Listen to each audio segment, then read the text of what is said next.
Assalamualaikum warahmatullahi wabarakatuh. Perkenalkan, nama saya Nur Syarifianti, NIM 19355052, kelas kami B 997, Prodi Pengembangan Masyarakat Islam, Fakultas Dakwah dan Komunikasi, dengan dosen pengampu Bapak Hendra Wijaya MPD. Di sini saya akan menjelaskan PowerPoint saya yang bertema tentang perkembangan kepribadian dalam perspektif dalam fase-fase kehidupan manusia. Ajaran Islam memberikan gambaran lebih luas di samping memberi gambaran fase-fase perkembangan sejak dalam kandungan pasca kelahiran pemain ke masa usia lanjut. Ajaran Islam memberikan gambaran pula akan tahap perjalanan hidup manusia sebelum dan sesudah itu. Perjalanan manusia akan melewati beberapa alam persinggahan, yaitu alam arwah, alam rahim atau kandungan, alam dunia atau yang kita hidup sekarang ini, alam barzah atau meliputi alam kubur, dan alam akhirat atau tempat kehidupan yang kekal abadi. Sudah dijelaskan di dalam Al-Quran. Allah SWT telah menjelaskan perjalanan manusia sejak awal penciptaan hingga akhir perjalanan hayatnya. Allah berfirman, "Mengapa kamu kafir? Kenapa Allah padahal kamu tadinya sudah mati, lalu Allah menghidupkan kamu kehidupan, kamu dimatikan dan dihidupkan kembali, kemudian kepadanya lah kamu dikembalikan." Surat Al-Baqarah ayat 28. Dan kita masuk pada fase-fase perkembangan manusia, meliputi 8 fase, diantaranya 1. Marhatul halim atau fase kandungan.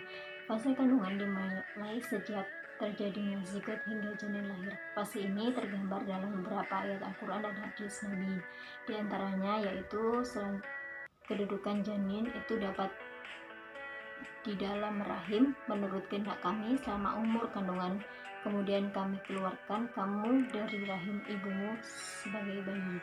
Surat Al-Hajj ayat kelima. Dan yang kedua yaitu marhatul ro'a atau fase penyusuan. Masa ini bisa juga disebut masa bayi, yang secara kodrati pada usia bayi ini sangat membutuhkan ASI atau air susu ibu dengan segenap kasih sayangnya. Yang ketiga yaitu marhatul tufulah atau fase kanak-kanak. Menurut Usman Najati, marhatul Allah tidak terbatas pada fase kanak-kanak saja, akan tetapi mencakup seluruh fase anak. Yang keempat yaitu marhatul qalbat hilmi atau fase belum balik. Pada fase perkembangan anak, baik fisik, psikis maupun akarnya belumlah sempurna. Periode ini merupakan masa sangat penting bagi peletakan dasar perkembangan anak berikutnya. Awal dari fase ini merupakan pemula bagi anak-anak mengenal orang dewasa di luar keluarganya. Dan yang kelima yaitu marhatul hilmi atau fase balik, meliputi fase akhir usia anak hingga usia remaja memasuki dewasa awal. Fase ini memiliki masa pubertas atau adolescens. Yang keenam yaitu marhatul syudda atau fase dewasa. Fase ini merupakan masa di mana seseorang telah matang dari sisi fisik, biologis, telah matang kelaki-lakian atau kewanitaannya. Dan nomor 7 yaitu marhatul kuhullah atau fase tua. Fase ini merupakan masa di mana seseorang untuk agama dan menurun kekuatan fisiknya. Nomor 8 yaitu marhatul halmi atau fase lanjut pikul. Rasa ini merupakan masalah dari perkembangan manusia, baik dari sisi umur, paman, kekuatan fisik, dan pemikiran. Pada masa ini orang biasanya terkena pikun, lemah ingatan, timbul banyak kekhawatiran dan rasa takut, buruk pemahaman, dan mengalami kekeringan intelektualitas.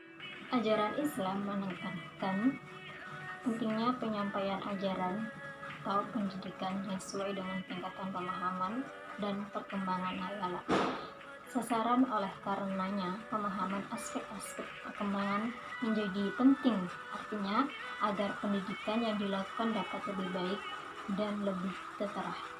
Ini itu saja yang dapat saya sampaikan.